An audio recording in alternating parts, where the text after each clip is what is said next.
Every day, we all participate in economic activities. However, for most people, economics still seems like something abstract, dry, and difficult to understand. But today, Think Better will share with you a very vivid and easy-to-understand book about economics titled How an Economy Grows and Why It Crashes by Peter D. Schiff.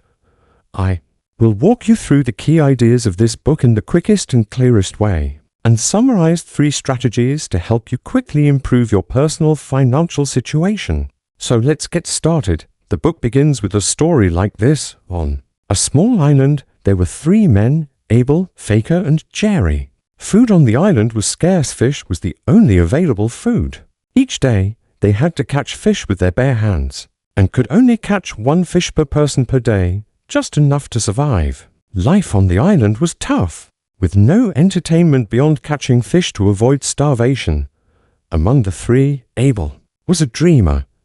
He wanted fashionable clothes, a beautiful house, and even dreamed of becoming a film director one day.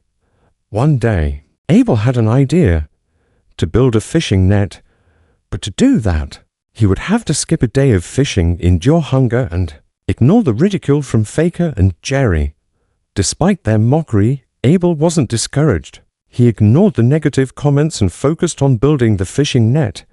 And just like that, when an idea is born, determination is what brings success. Sacrifice will eventually be rewarded. Abel successfully built the net, allowing him to catch more fish in less time.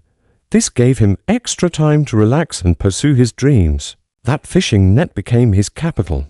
This story helps us reflect on the relationship between capital and risk, and teaches us an important economic principle to improve our quality of life. To create capital, you must dare to take risks. Abel sacrificed a day of fishing and went hungry to make the net. It wasn't easy, and success wasn't guaranteed. Not everyone who tries will succeed. Let's bring this idea into the real world. Suppose you want to create a blog or website to generate passive income. Initially, you might spend 1, 2, or even 12 months building it without earning anything, and you might fail. Would you dare take that risk? But if you succeed, the value could be enormous. The key is to take the risk and remain persistent. Back to the story.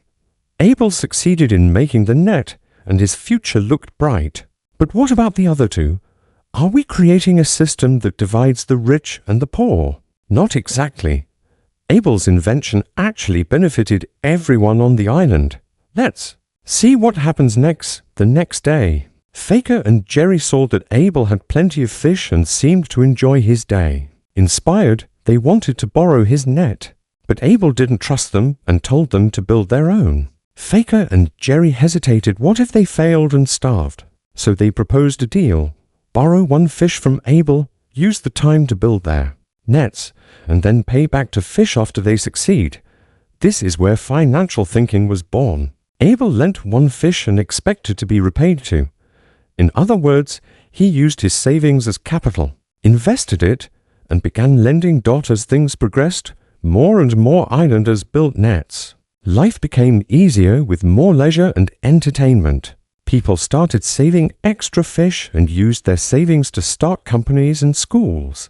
Others who didn't want to start businesses but still wanted more fish through investment created the fish bank. The bank offered interest for deposits and reinvested the fish. It operated safely and transparently, so everyone felt secure saving their fish. But as the island's economy grew, high return, high-risk opportunities emerged, and so did dishonest people. Some started banks promising high profits but risky investments. As a result, a government was established to regulate the market, and they began printing money to replace fish. However, the number of fish decreased, and their size shrank. People could no longer survive on 1 fish per day. This led to inflation, too much money chasing too few fish. Prices soared, and although everything looked prosperous on the outside, the real value of money dropped. Housing prices skyrocketed, debt increased, the risk of social unrest loomed. That's the end of the story. Now let's look at the deeper message of the book. There are 2 opposing schools of economics, Austrian and Keynesian.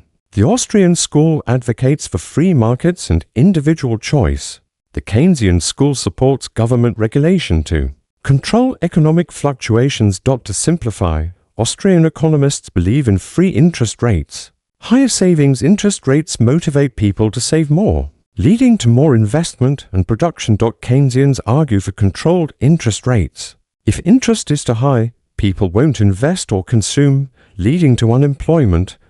The author of the book belongs to the Austrian school and uses this story to promote its philosophy. While criticizing Keynesian thinking, personally, I lean toward the Austrian view because it aligns better with personal finance development. Now let's get to the most important part.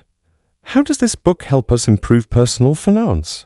Here are 3 takeaways. 1. Wealth accumulation starts with capital, and capital comes from delayed consumption. Remember how Abel had to skip a meal to make his fishing net? That's delayed gratification. For us, saving money is the most practical way to build capital. Once you have capital, you can invest. For example, during the COVID pandemic, if you had savings, you wouldn't have worried about daily expenses. Zooming out, your working ability is also your capital. Your knowledge is capital. Even temporarily earning more than you spend is a form of capital. 2. Your ability to consume depends on your productive value. In economics, we often analyze supply and demand. The same applies to your personal finances. What value can you offer in your job? That's your supply. What do you receive in return? That's your demand. The difference between supply and demand is your accumulated assets. If you want to accumulate more, you must increase your work value. However, market conditions decide this value and markets change. A job that pays well today might be replaced by AI tomorrow. So, to stay competitive, you must continuously learn and improve. 3. Dare to take risks to pursue your dreams, but plan wisely. In the book, Abel only went hungry for a day to make his net, but in real life, it's not that easy. Sometimes pursuing a dream takes years, and during that time, daily life can be hard. So don't be reckless. If life becomes too difficult while chasing your dreams, rethink your strategy.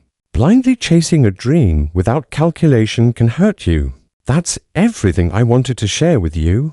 I hope this gives you a more multidimensional view of economics and life in general.